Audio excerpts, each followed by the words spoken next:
Добрый день. Очень рад быть здесь сегодня. Меня зовут Jochen Berbner.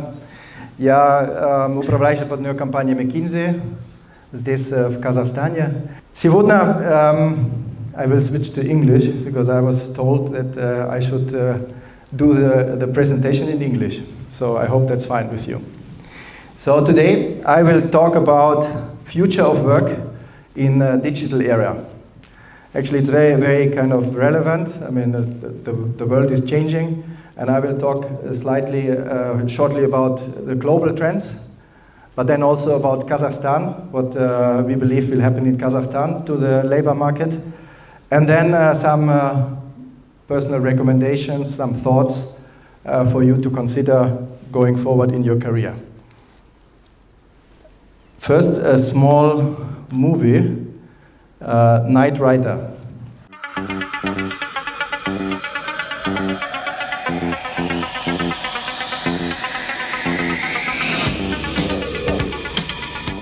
Knight Rider, a shadowy flight into the dangerous world of a man who does not exist.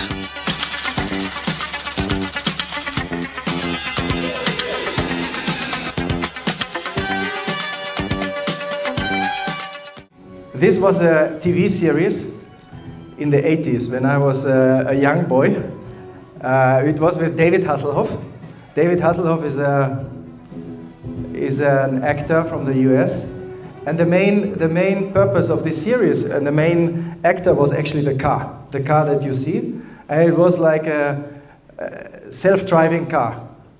And that time, people thought, "Oh my God, this is unbelievable. This is science fiction. We will never have something like this." Yeah, and the car was driving and going left and right and steering by itself, while David Hasselhoff was fighting against the bad guys. And nowadays, I mean, 30 years later, this is actually reality. So I was just 2 days ago. I was in Europe. I got a rental car, a Volvo. I like more German cars, but I got a Volvo.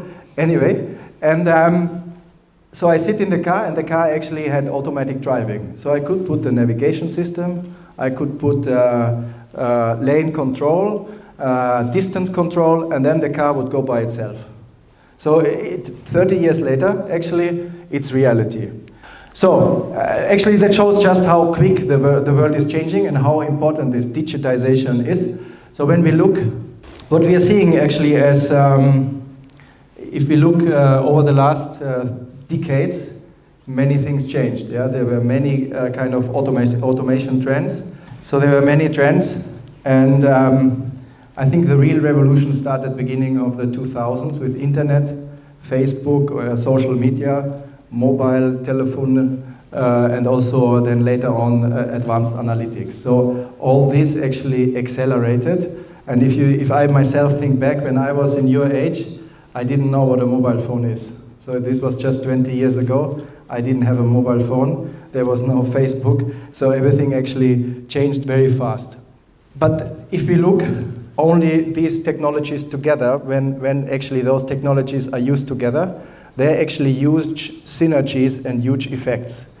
And we believe actually that there are four types of technologies that actually make the big difference. So number one, it's connectivity and computational power. So actually how we can store data, how we can measure data, and how we can process data. This actually dramatically changed. So nowadays it's very cheap to store.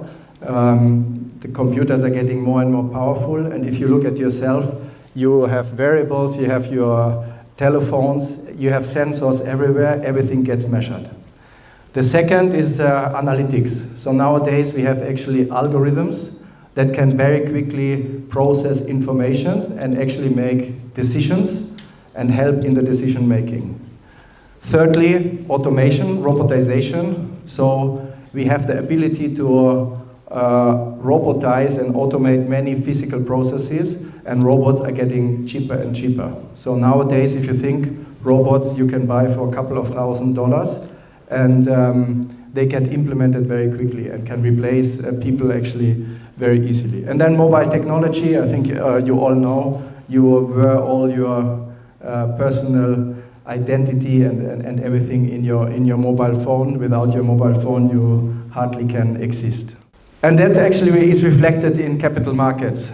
So if you look, the capital and the price of companies, what were the most expensive companies 15 or 20 years ago? It was all companies that had something to do with physical products.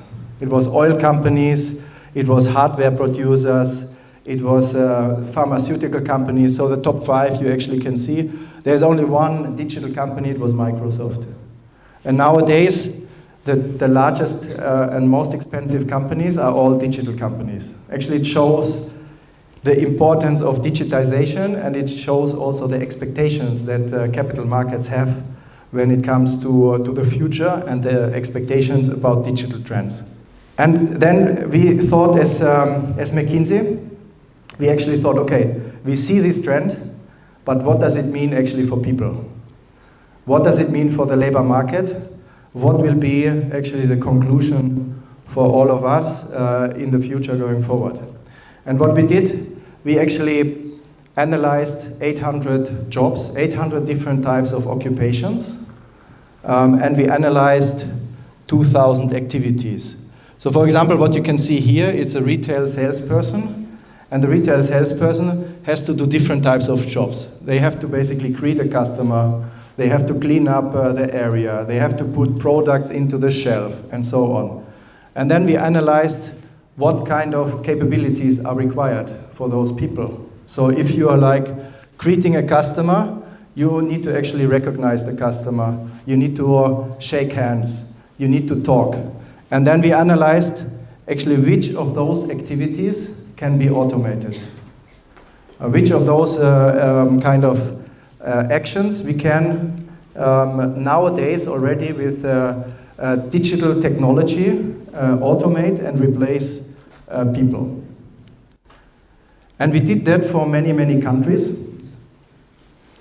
Here's the analysis for the US. So what you see is actually all the different sectors, and then you can see the activities that employees are performing. So from very simple things like predictive, repetitive physical activities, such as in a production process, putting some parts together, or in a shop, putting some products into the shelf, all the way to very kind of complex activities, such as managing people, which actually requires much more, let's say, emotional as well as soft skills. Yeah? And we made this analysis for all sectors in the macroeconomy, and what we found out is actually that almost half, like 44% of all the activities nowadays can already be automated. So basically 44%, that's an example of the US. So almost half of all activities that are nowadays performed by human beings could be replaced by algorithms, by robots, and so on. I mean, that's huge. That's if you think about it, we could, if we would be able to implement right away, we could actually free up half of our workforce. And most of these activities are actually, as I already mentioned, like simple, predictable physical activities you see here. So almost 80% we say nowadays like predictable, repetitive activities, not only in manufacturing, but also, let's say, in managerial positions such as accounting, such as human resources, could be actually automated, like almost all the activities. The same for processing data. So very often what we see nowadays, that a lot of time in corporations is actually used to select, to gather information and then have people process this information. And already nowadays there are technologies which actually allow, based on advanced analytics, based on big data, to not only gather the information but also analyze and come up with conclusions. And for collecting and processing data, what we are saying is that roughly 70% of those activities could also be automated. So that's basically almost 50% of all the working hours in today's society. I mean, what we said, we could actually do roughly 44 or 50%, we could actually automate. But then, of course, there are like barriers to implement. They are like social barriers. So basically, we have the social pressure to keep employment. There's maybe also access to financial means, to financing that would actually slow down the process. But realistically, what we believe is actually that by 2030, so in 12 years from now, on a global basis, we could actually free up at least 20% of the workforce, just by digitizing, by automating processes. And as I said, not only in the manufacturing, but also in managerial positions. And then if we translate, and that could be 20 to 35%. If we translate that into number of people globally, it would mean actually roughly 400 to 800 million people would lose their jobs. So that's quite a huge magnitude if you think about it, and you need to be prepared for that. So what does Mr. Obama say about that? Not to mention job training that helps folks earn new skills to fill those jobs. The results are clear. So, what is actually interesting about what he said?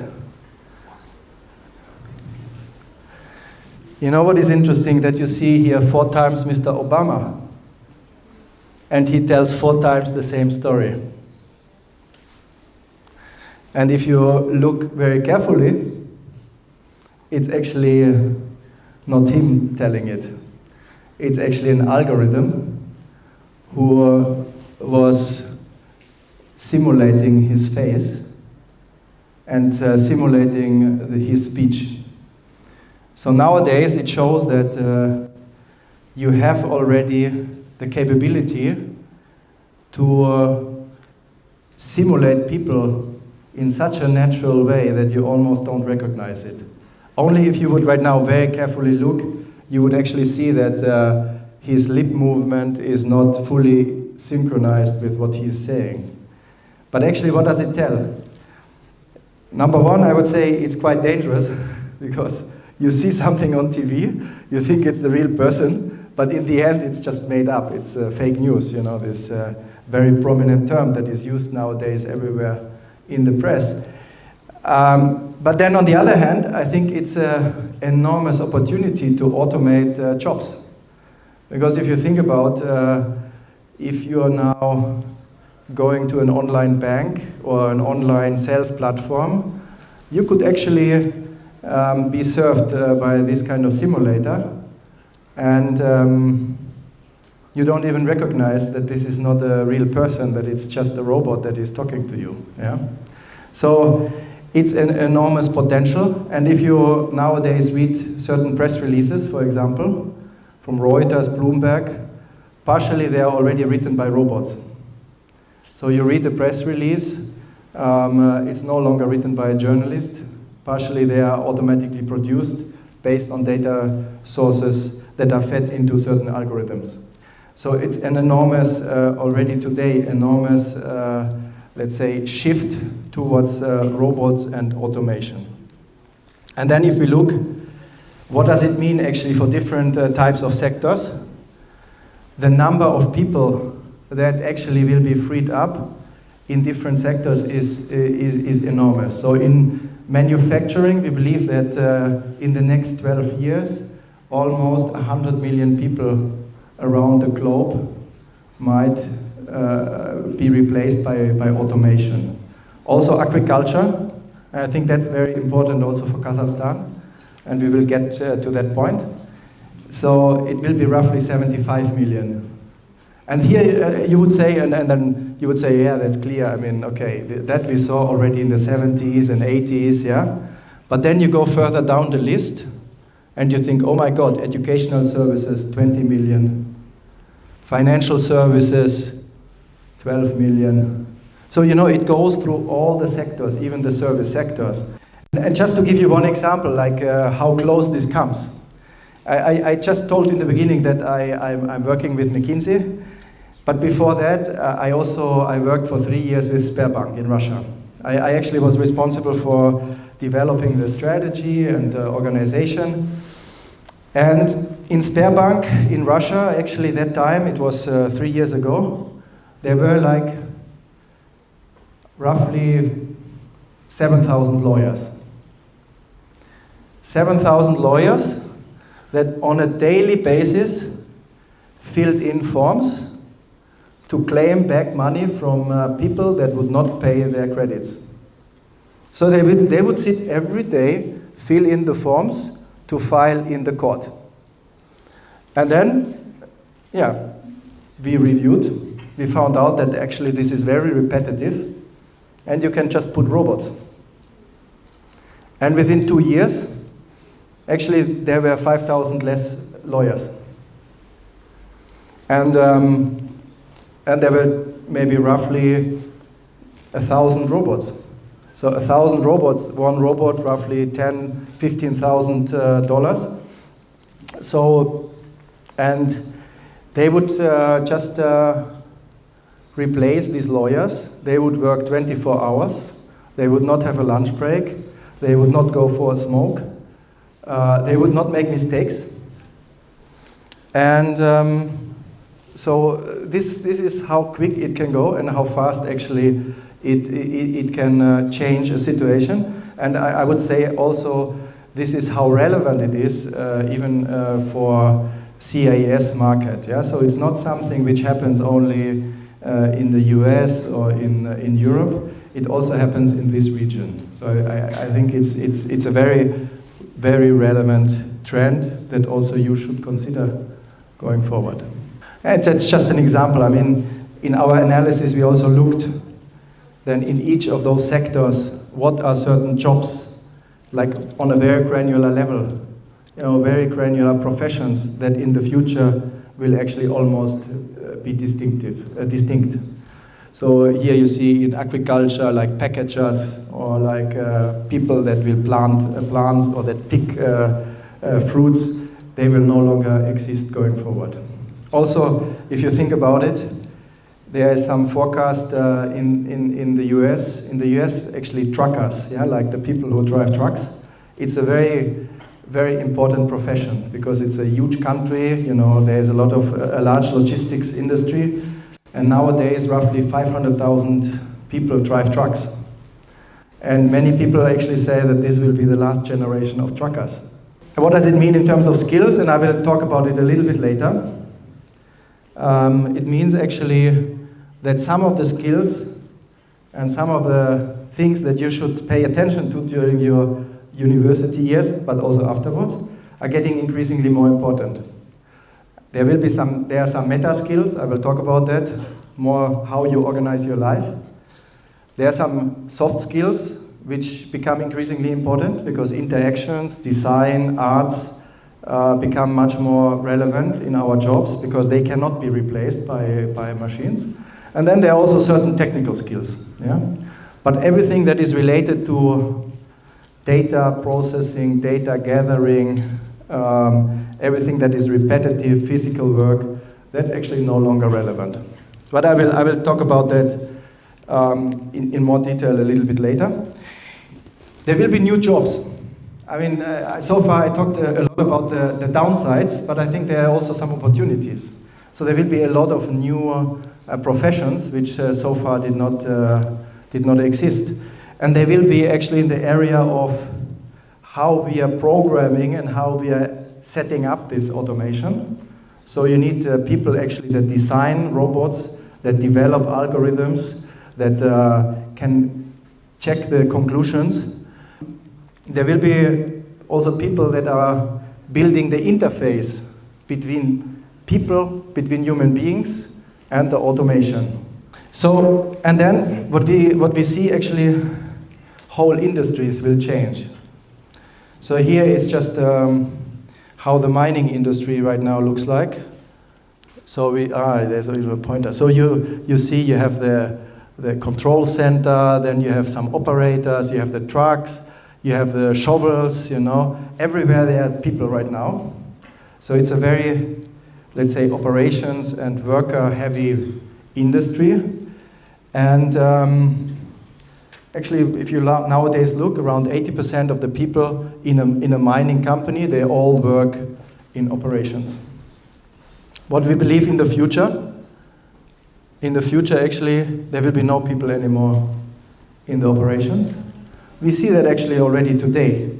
If you go to some of the mining companies in Australia, so they operate their trucks from Perth, which is one of the mining capitals, and the trucks, they are thousands of kilometers away. It's basically like remote flying drone, as you know it from the military, but that's already happening in the mining industry, and more companies also in this region consider completely automating their operations.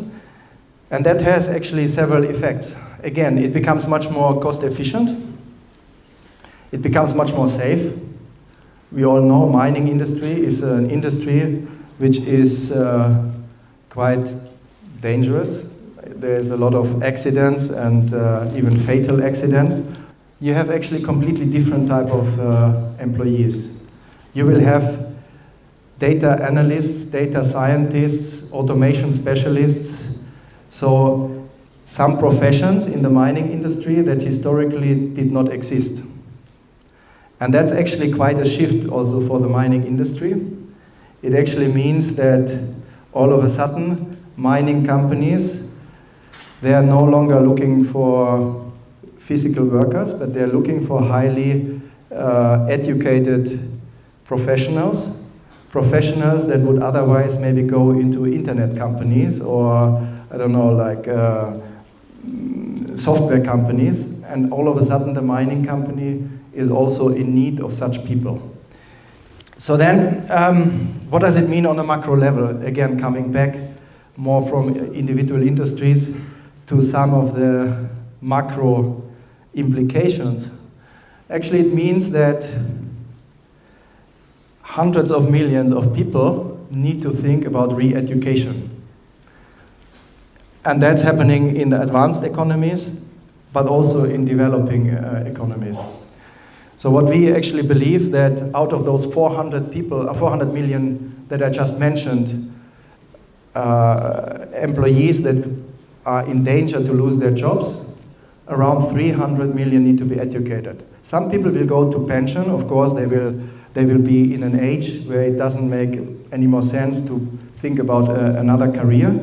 But then there are quite many of those that are too young to think about retirement, and those need to think about education, reskilling. And this is quite a huge amount, so it can go up to 400 million people by 2030. So quite a significant trend that we are observing. On the other hand, what we believe is all those digitization, automation trends can be a very positive factor for global economic development. We can see actually that it can provide a huge productivity increase, and it can lead in the end to a huge additional wealth for humankind. So yes, there are a lot of dynamics, a lot of changes that we as human beings have to cover up with. But on the other hand, we believe that the productivity gain for humankind can be quite high, and it can be much higher than what we saw in history. So if we think about steam machine, robots, or IT, what we saw is actually that they led to maybe 0.5% of productivity increase. This automation trend, it can actually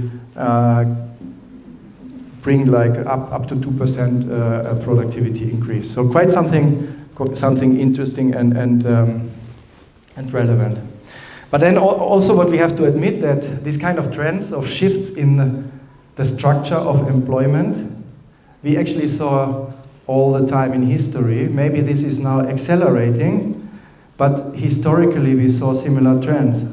And this is just a picture of American employment, of US employment. So if you look the dark yellow, that's actually the percentage of people in the US that were employed in agriculture. The blue one here, that's manufacturing, and then there is mining. So if you go back like 150 years, around 70% of all people in America were working in those three sectors. Nowadays, it's just 10%. So historically, we already had this kind of shifts in the labor markets. So we were able to adjust. But going forward, of course, this will be much more dynamic. I will jump over this. So then the big question, now we saw it on a macro level for the world. What does it mean actually for Kazakhstan? Will we have similar trends, similar impact also in Kazakhstan? And we looked into the Kazakhstani economy and labor structure and did a similar analysis. So first of all, I think what is important is to understand what is the plan going forward. What is the objective of the government, of the president to develop Kazakhstan? And if you look at the strategy 2050, it's clearly spelled out that Kazakhstan should be among the top 30 nations in the world. In order to achieve that, actually annual growth needs to be around 4.5 to 5%. So GDP growth of the economy, should be on the level of 5%, which it's ambitious, but it's also doable. If we look at other countries and also historically what Kazakhstan was achieving over the last 20 years, it looks actually achievable. Yeah? But then what we see is actually this growth will be different in different sectors. So there will be some sectors in the economy that will grow faster, and that's mainly some service sectors, such as tourism, health, education, and then there will be actually quite some sectors that are falling behind, like mining, oil and gas. So we will see in those sectors much smaller growth rates than the average. And then if we combine it with productivity increases, what we just discussed, so there will be automation, and this automation will take place in different sectors with a different speed. So we actually see here, in agriculture, we believe that productivity will go up like very rapidly. If you look nowadays in agriculture in Kazakhstan, it's still very manual, low level of automation. So what we believe that going forward, there will be a big shift. Larger farms, more automation, more professional application of fertilizers, of irrigation. So there will be huge shift in productivity. The same actually power, oil and gas and mining, but also manufacturing, we believe that there will be huge productivity gains.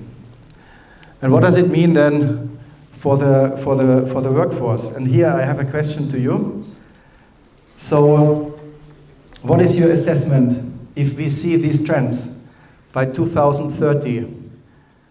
How many jobs will be lost in Kazakhstan in mining, agriculture, and power sector based on automation?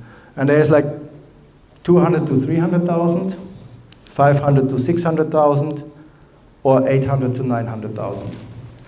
And we looked at it sector by sector. You can see the yellow bars, actually they show how many jobs in the time frame of 2000 to 2017 were either created or lost in Kazakhstan. And then the blue ones, they actually show what happens in the next 12 or 13 years. And if you look, actually, in most of the sectors in the last 15 years, many jobs were actually created. There was only one sector, and that was agriculture, where actually jobs got lost. And that's, I think, very easy to explain. That's basically the whole urbanization process, where actually many people move from auls to cities. Basically, they give up their agriculture, and they are transitioning into all those much more, let's say, productive and maybe more attractive sectors for them to work. Going forward, this picture will be mixed. So it will not only be in agriculture, as we believe. In agriculture, there will still be a lot of productivity increase, and we still believe that in agriculture, there will be still a lot of jobs being replaced and by higher automation. But it will also start actually in many other sectors. So in the power sector, in oil and gas. This looks small, but if you look at the scale, it means actually 80 to 90,000 or 100,000 jobs in power, in oil and gas and mining, then also in public administration, healthcare. So we believe actually that in those sectors, a lot of jobs will be freed up. But then we have also some sectors where a lot of jobs will be created. So transportation, wholesale, steel construction, education, IT. So we have actually a balanced picture. So quite some sectors where jobs get lost, and a number of sectors where jobs will be created. And then how does it look like overall? Unfortunately, with the colors, it's not visible that well. But then overall, what does it mean? So you see in 2000, in Kazakhstan, we had roughly 6.2 million employees, or jobs.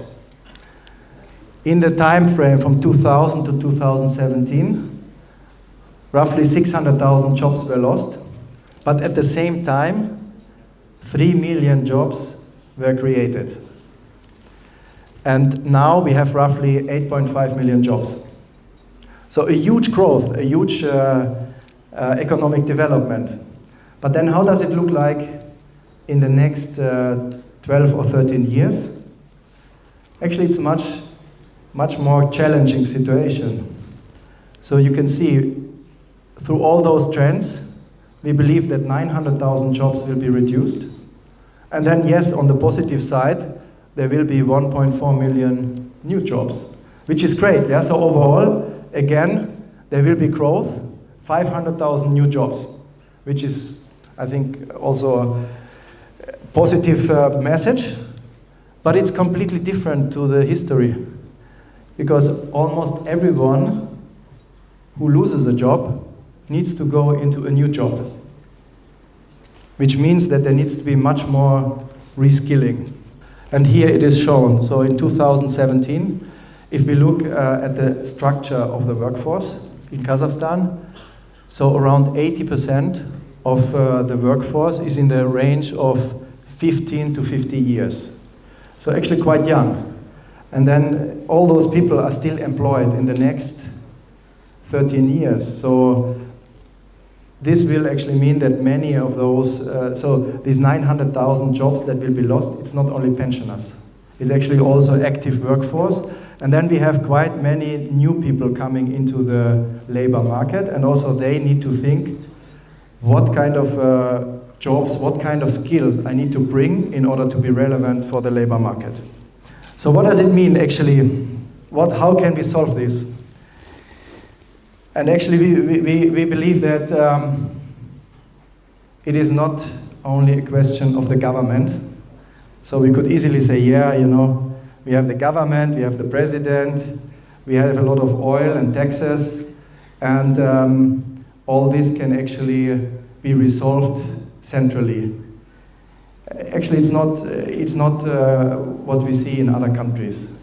So yes, government plays an important role. So government needs to put in place a modern educational system, some regulation, but also needs to take care of how to solve migration from one sector in another, and also mobility in the country. So what we see in Kazakhstan actually, that mobility is still quite low. So we see that many of people, they stay in the same place for all their life. And with such a dynamic development of the economy and jobs, there needs to be support for mobility, for creating, for access to living space, and supporting people moving from one place to another. Of course, business also plays a huge role. Business needs to think about new business models, how we can leverage the new digital technology to become more competitive internationally, how we can create new services, new products that we can also export, and make use of all those trends that we observe. And then also think about what kind of talent strategy, how we are actually developing our employees. But then I would say, also very important, and that's I think important for you, for everyone, that's the role of every individual. So as an individual, you cannot count on someone else solving this issue. It's all up to you, to us. And then therefore I would like to come to some conclusions, to some ideas for you to consider. So number one, I think what we saw, that there is a correlation between education and being relevant for the labor market. So I think it's already a good decision that you're here at university, because what we see is, you know, with higher educated jobs, higher educated people are much less exposed to this trend. So if you have a good education and a kind of respective profession, the chance that you're exposed to automation is much lower. Nevertheless, I would say you need to consider three things. On the one hand, meta skills. What do I mean with meta skills? It's actually lifelong learning. As I said in the beginning, I don't believe that you go to university, you go to school, you go to university, you have a job, and then that's it. That's no longer the case. You need to constantly start to learn, constantly continue to learn. You need to manage your own destiny, so no longer rely on some other institutions. And also, I would say, become much more comfortable with change. So, you know, it's a dynamic environment, so you need to understand, you need to basically embrace, not only see the risks, but also see the opportunities in such an environment. And then, of course, when selecting, you know, like your studies, I think consider always the soft skills. I think if we look, as I mentioned, the interaction between human beings, design, art, emotions, become much more relevant and are not replaceable by machines. And then there are also some technical skills that I believe are very relevant in your studies, like software development, mathematics, analytics, just to actually develop such automation mechanisms and robots will be very much in demand. So I think this is very important going forward also in your education.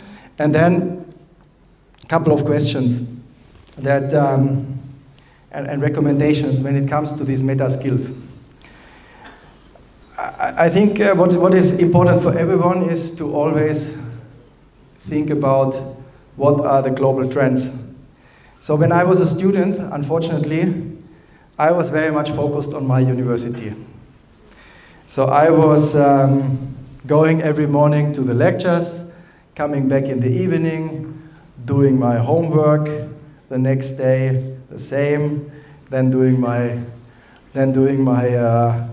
thesis, doing my exams, but I was not very much open to looking around, you know, what happens in the world.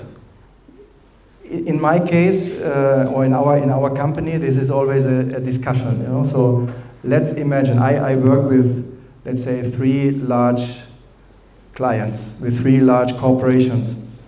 Let's assume that those 3 companies would disappear tomorrow. Would I be still relevant in consulting services if those 3 companies would disappear? How would I structure my day after those 3 companies disappear? How could I actually build up new business, new type of client relationships? And then, are you sufficiently independent? So, do you have a lifestyle? Do you have a setup that allows you to always start and restart?